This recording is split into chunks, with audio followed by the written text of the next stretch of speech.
Welcome. I am your host, Trinette Collier Green, and welcome to Woman on Fire, where we sit back and just chit chat about girl talk and building healthy relationships with self, with community, family, friends, and most importantly, with God.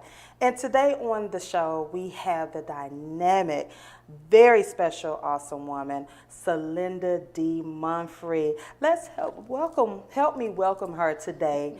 Sylinda, thank you so much for joining me. How are you? I am fantastic. Thank you for having me. I could not.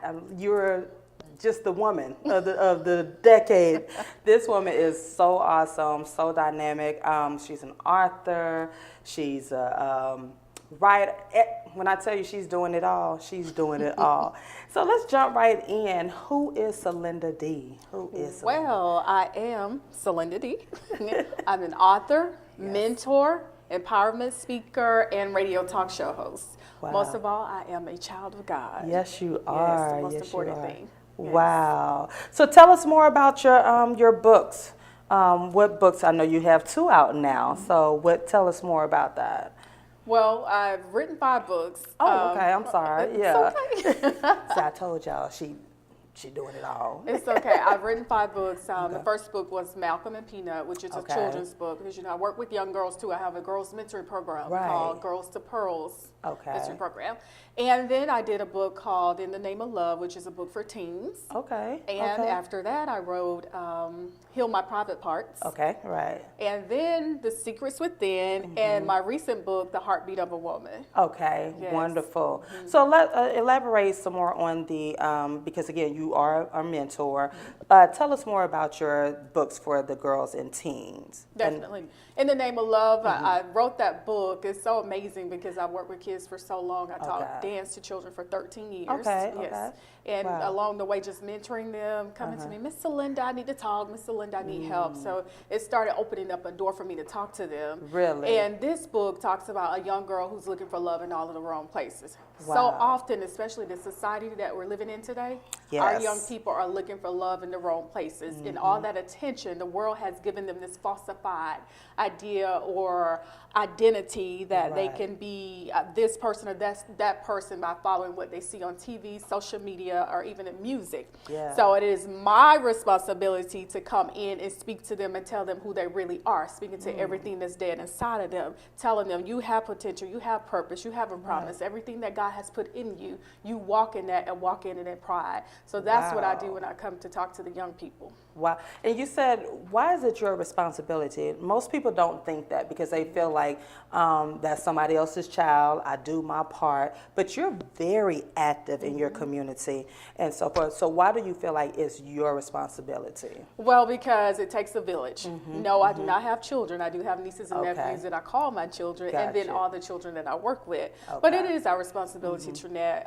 I really do believe that, again, the world has given them this falsified, just this picture, and they do not know who they are. A lot of girls think they need to look a certain way, they need to dress a certain way, they need to talk a certain way to be accepted. But because of what's been instilled in me, I feel like that is my responsibility to walk in where others are not doing it and speak back into them and pull them back from the hands of the enemy. Wow, powerful. Do you do this by yourself, or do you have a group of women that you go into the schools or whatnot, or is it just by yourself? Well, if I go to the schools, normally I am by myself, but I do have a team of women, and the ladies, it's about 9 of them, located in Virginia, Kentucky, Chicago, Michigan, Albany, Georgia, Cordele, Georgia, which is where I'm originally from, and here in Atlanta. We're in the Atlanta area as well. So you have different chapters?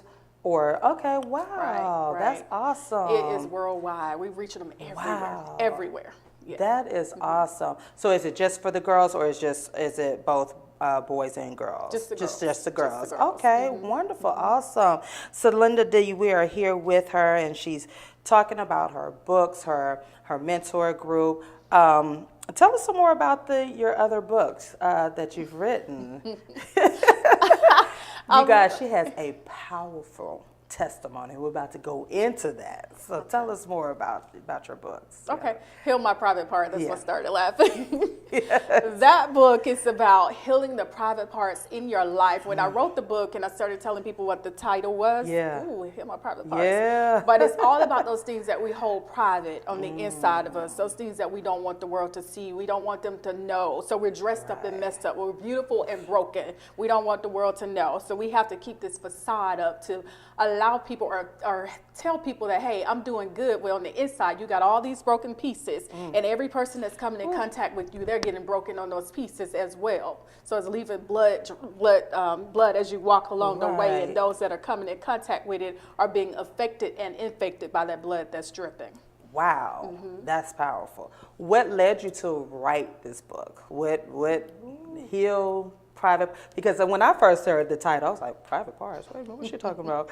You know, what led you to this? Share with us your testimony. Okay, yeah, definitely. That's where the testimony comes in. Well, I was married. Beautiful marriage. We were the perfect couple on the outside. Really? Just totally beautiful. Home, cars, everything. However, I was broken because I had married a broken person. He didn't know how to love me because he didn't know how to love himself. And what he said to me when we met was, there's something inside of you that I want, but it was the God that was in me. He should have been chasing God instead of just chasing the God inside of me, so he didn't know how to love me. Oh, wow. But with that being said, I had 2 breast cancer scares. Really? I lost my house to foreclosure. Okay. I lost my automobile to repossession, and then I ended up losing my marriage to divorce. Everything happened in 1 year. Really? How long were you married? 5.5 years. So all of that happened over the course of the marriage, or it just It one was year? so much that was leading up to it, but that 1 year, everything was like a domino effect. Really? Everything happened. It was like, God, what is going on? I felt just like Job. Right. But what it was a setup. I understand now that my pain was for a purpose, for me to walk in my promise and to show someone else the promises of God. So I understand that. And one night when I was taking a bath, as I was washing the area where I had the surgery on my breast, and just washing my areas, period, God just began to talk to me, and I heard in the spirit, private parts. You need your private parts healed. And I began to cry because before my marriage, I was with guys I knew I should not have been with because I was looking for love in all the wrong places. But wait a minute, you're a Christian woman. What you mean? There you go. What you mean? I mean, you're not supposed to be. You're not supposed to. Right. Wow. But see, that's where so many of us don't keep it real. We do not keep it real. So often we beat people up with the laws of God, but not tell them about the love of God. So you have to understand the difference. Wow. Yeah. Wow. So I understood. Again, I was looking for love in the wrong places. So even though I was a Christian woman, we want love too. Right. I mean, exactly. We want to be loved too. Right. But just really not knowing who I was. Okay. So I was seeking for that attention in any way that I could find it. When you do not have your father in your life, because mine died at an early age. You will look for that magnetic object of a man that was supposed to be your father, and the first person that says I love you is who you're going to gravitate towards. So that's what I did. Okay. Now, was he in church, or was he outside the church, or how did what was the attraction? My ex-husband was, this is funny. Our very first date, I said, if you want to go out with me, meet me at the church. Meet me at church. I'm going to hear a pastor there. Right. He met me at church, and it was on a Friday night. I said, okay, so he came to church. Okay, so all right, I'm going to church on Sunday. Right. Well, I'm going with you. Okay. I might have something here. Right. That's set up. So he met me at church on that Sunday, and we went every Sunday thereafter. So, like I said, he was seeking something. There was something there that he wanted. Right. But it really wasn't God that he was really seeking after. Wow. It was the God in me. You can't live off of somebody else's. Well, you can't live off somebody else's spirit. You got to have a prayer life for yourself. You got to know God for yourself. That's true. So that really was what brought him in. Okay. And knowing how to, me being a woman of God, knowing how to speak over him. So often I tell women, there's a difference between healing and holding. When a man comes into our life, we need to know the difference between healing him and holding him. But so often we want to go in and hold him because we want to be loved. We want that affection. But there are times he may be your assignment when you're supposed to just speak healing into him. So you have to know the difference.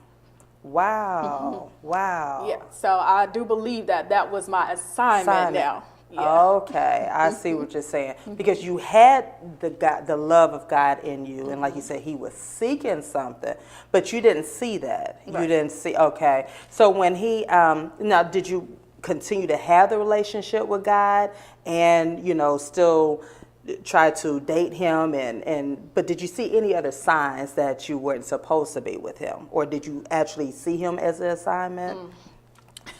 I saw some signs that I should not have been. Again, the human side of me wanted to be loved. Because overall, I'm looking at, okay, he goes to church with me. Right. He reads the Bible now. He supported me in what I do. Okay. So, I think this thing will work out. So those were the things that I was looking at. Thought I really prayed and fasted, and hey, this is the one for me. But unfortunately, it was not. Wow. It was not. So that's when you got to really have that strong relationship, and just really knowing who you are. And know when it is your time and your turn. You got to know the difference. So at that time, it wasn't my time. It wasn't my turn, but it was my time. So you definitely have to know the difference. Wow, Sylinda D, you guys, I've told you her story her testimony is powerful. So you're married, everything is going great. Like you said, it's the typical, you're on top, this, that, another. Walk us through that year that everything started just happening. What happened? What was the first thing that happened that you realized to say, wait a minute, this is not normal? When did that, take us through that? Well, it was like a few years into the marriage, I started noticing things, different emails, chat lines, and just so much. And I'm very authentic. I tell people, hey, if you want to know my business, I'm going to tell it to you so the story can be told the right way. There you go. And I tell the story so that other women do not have to go through it. See, I speak from my healing, not from my pain. Gotcha. And that very thing that hurt you is also used to heal you. So I understand that now. But I started seeing so many things that were going on in the relationship, and I'm like, this is not right. And then when I found myself, Trinette, this is when I knew that I was changing. I started checking the text messages. I've never done that. Really? Never. Never. Wow. Even us Christian women, we know how to do those things, y'all. Look. We know how to check. Exactly. Wow. So, I started checking, and I'm like, this is not normal. This is not something that I do. And I realized that I was beginning to change. And my mother would tell me, she said, you just don't look the same. I couldn't see it because sometimes when you're so close to a situation and you're in it, you cannot see it yourself. But everybody else around you can see it. And what happened was a neighbor came by one day, and she looked at me. She said, what's going on with you? And I'm like, what do you mean? She said, what's wrong with you? You just don't look good. Really? I'm like, wow, maybe something is wrong. So that day I went and looked at myself in the mirror and I just cried and cried. Really? I knew that something really was going on at that time. So physically you knew something was going on. So that started happening. And then as far as my testimony leading up to that, I started feeling something in my breast, and it was really hard. Really? And I didn't know what it was. We don't want to really face the fact that something may be going on, so I started ignoring it. And it continued to grow and grow and grow. And I just continued to just go, okay, it's going to go away. Maybe, something's going on that will just eventually go away, praying and thinking it would. So one day I told my husband at the time, hey, something is going on. And when he would hug me, just a simple hug really hurt. It was very painful. Wow. So I just started, examining myself and touching them like, I just don't want to go to the doctor. But there was one day I went to my mother's house and I told her, I said, look, there's something going on. I don't want you to be alarmed, but I want you to feel it. And she did, and she started crying. Her mother is the sweetest. Oh my gosh, she is so sweet. She's awesome. I can't wait for y'all to meet her. She's awesome. Oh wow. Yeah, so she said, you need to go to the doctor. And she went with me, and we went, and the doctor said, I think you have cancer, breast cancer. Wow. So during this time, and women, you all know that I'm an advocate for breast cancer. My mother was a 2-time survivor, breast cancer survivor, and it runs in our family, but we believe in healing. I had my own scare, so I'm always telling women, check yourself. That is, if you don't do anything else, check yourself. So during this time that you found out that you had breast cancer, How was your husband at that time? Well, here's the thing. That's what the doctor said. But once they went in and checked everything, did the procedure, they didn't find any cancer. Okay. So that was that. He was with me the whole time. My mother was with me.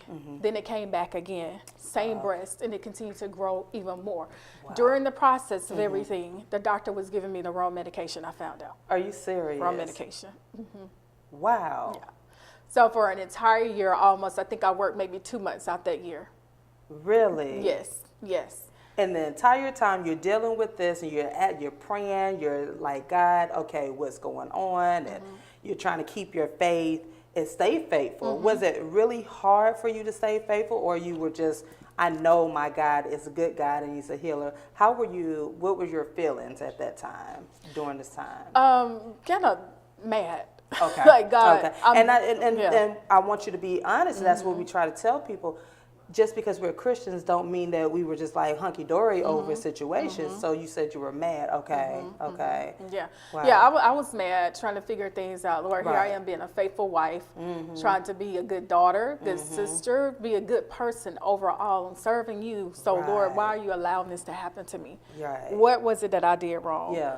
Those are the questions you begin to ask God. Okay. But then you really start thinking, when you have that praying mother, you have that praying family, friends, and people that standing by you, then you realize, God, you did it before, you can do it again. I just got to really, really trust you. Really trust you. That's when you really have to dig deep down inside of yourself and find out what's on the inside. And you really got to pull it out, and you got to believe it. You got to trust in it. You got to walk in it. You got to have faith. So those are the things that I did. I was determined not to give up. I was determined not to. So that's what kept me hanging on. So was he supportive at that time? In the beginning. In the beginning, he was supportive. Yeah. But it was a combination of things. Sometimes it's not, I would say cancer. It's not cancer, but it's the people in your life that are the cancers. Say that again. It's not the cancer, but it's the people in your life that are the cancer. So there was so much that was coming towards me during that process. I'm trying to heal. And you're still doing all this crazy stuff, talking to these different women, and, you know, just crazy stuff. Right. So I'm trying to understand, like, why are you doing this? You know, I'm here sick, going through the things that I'm going through, and I just don't understand it. Ooh. But again, coming out on top of it, I'm still standing. Fire, y'all. I'm still standing. Is still standing, a woman on fire. We're sitting here with Sylinda D, an author, mentor. When I say this woman is awesome, just awesome, oh my gosh. So let's fast forward. You said you lost your house, you lost everything in this 1 year. Yep. Now, a lot of times that would have taken out the average person. What kept you afloat? You're looking at, like you said, Lord, what's going on? I remember going through my issues, and I'm like, Jesus, I don't know if I can live another day. You know you don't want to die, but it's like, really, God? Like, you're looking at him like, really, Jesus? So what kept you going? Like you said, you lost your house, your car. How was that experience? I had just worked so hard for everything. I know. Yeah, wow, worked really hard. Excited. Hey, I finally purchased my own home on my own. Okay. So I was excited about all of that. And then to lose everything, Trinette. Yeah. Everything you worked hard for. Yeah. And then waiting on that marriage to happen that you wanted as a little girl. Yeah. Because every little girl, we're groomed as little girls to be a bride, to be a mother, to take care of a family. Especially when you have that desire. When you have that desire. Yeah. Yeah. So what happened was, as I said, I continued to pray. My mother prayed for me. She went to war for me, I say. I can see that. Yeah. I can see that. So I was, once again, I was not going to allow my situation to outweigh my determination. There was no way. I knew I had some fight in me, so I had to keep fighting. Okay. Yeah, keep fighting. Hey, again, you did it before, you'll do it again. Right. So I know that I will receive everything that you have from me if I just keep believing in you. So that is what I had to do, and just having strong people around me. Wow. Oh my goodness, a powerful testimony. And again, people don't understand, as Christian women, we go through these things, but what keeps us afloat is knowing that God is good, and he will deliver us. And a lot of times, so it's just those tests, and just the fact of we have to learn how to build. Like, coming out of my situation, the ultimate goal for me was building that relationship with God. Just saying, you know what, Lord, this me and you. I went through this, but it's me and you. Wow. So how did you feel as a Christian woman going through the divorce and in front of everybody? Because we got similar stories, and that's why you are a woman on fire. Like, oh my gosh, you are strong. So how was it, being in the forefront and being that Christian woman? We know people were talking. Right. You know how it is in the community. Exactly. For a while, I didn't. Well, especially on my job, I didn't tell anybody for a while because it was nobody's business. Right. Family members, I started telling them slowly, and I felt a little shame at first because you never expect to go into a marriage and then be divorced. You expect happily ever after, to death do us part, and that was what I wanted. But hey, it just wasn't for me. Right. So I felt shame, but I knew that what really kept me strong was knowing that I didn't do anything wrong. There you go. That's what kept me strong. Right. So I had to hold my head up and say, hey, you didn't do anything wrong. Things happen. You pull your head up and you walk. You walk with your head up. Right. Don't look down. Know that you didn't do anything. You did your best. And that is what kept me strong, was saying, I'm going to make it. I'll be okay. Wow. Oh my goodness. Sylinda D. Tell us about your latest project, The Heartbeat of a Woman. Yes. Talk to us. I love this. And we were outside talking about what inspired. Tell the audience what inspires you for The Heartbeat of a Woman. Okay. I have the women's movement, Removing the Bandages women's movement. And so often as women, we're dressed up and messed up. And our hearts, there's so many times that we have the head and heart collision, which is one of the chapters in the book. Okay. We're going in with our heart, but not really thinking with our head, because we are wanting someone so bad, or desiring to be loved and to give love away.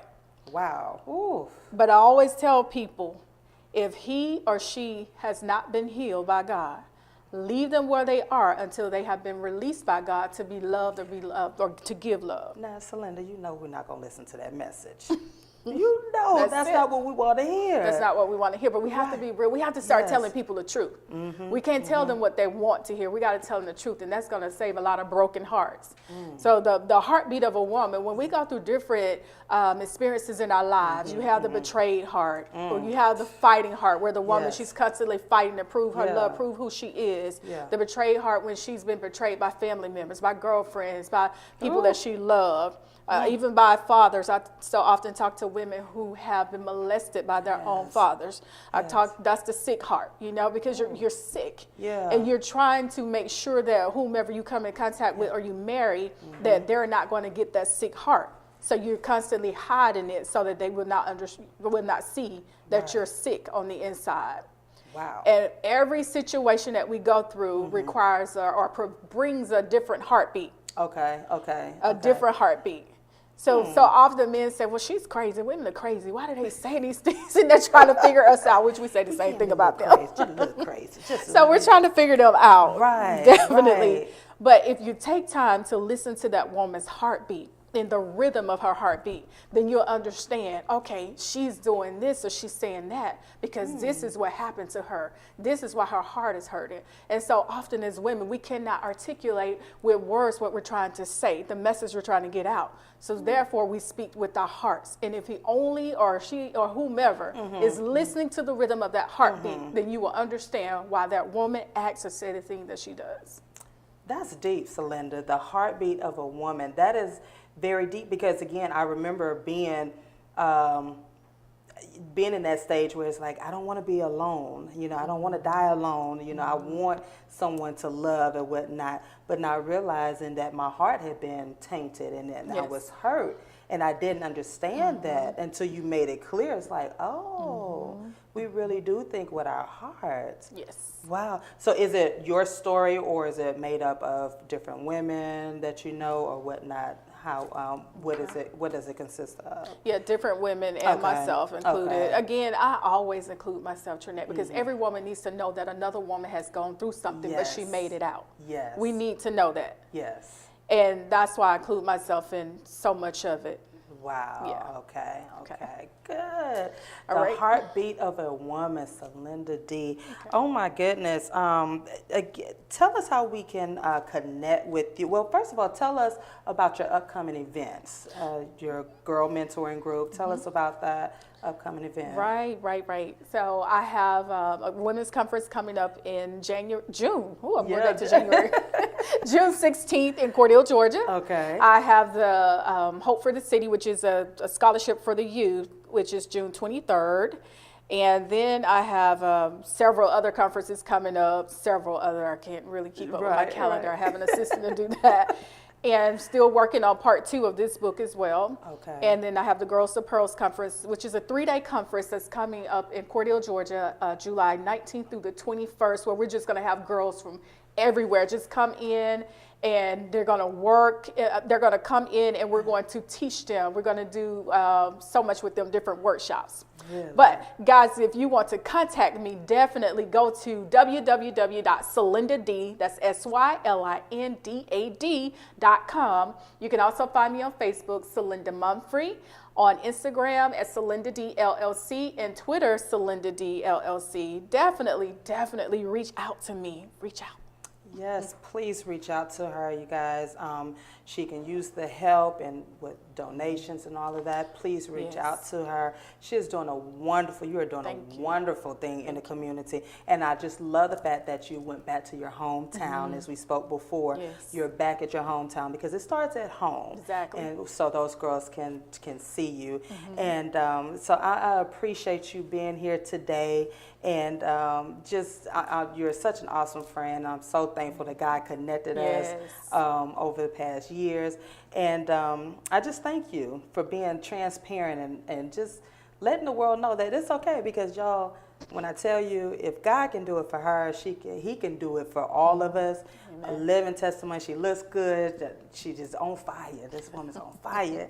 And I thank you so much. And again, please connect with Sylinda D. And you can, if you can't remember her website or whatnot, please connect with me on IamTrinetteLCollier.com and all social media, Trinette L. Collier.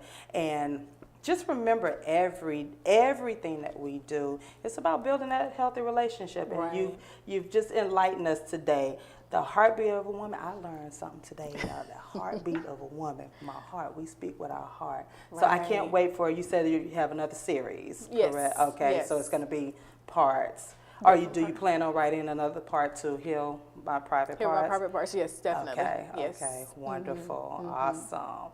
Sylinda D, I thank you all so much for connecting with us, and I can't wait to have you back. I feel a part 2 coming on with you because it's so much.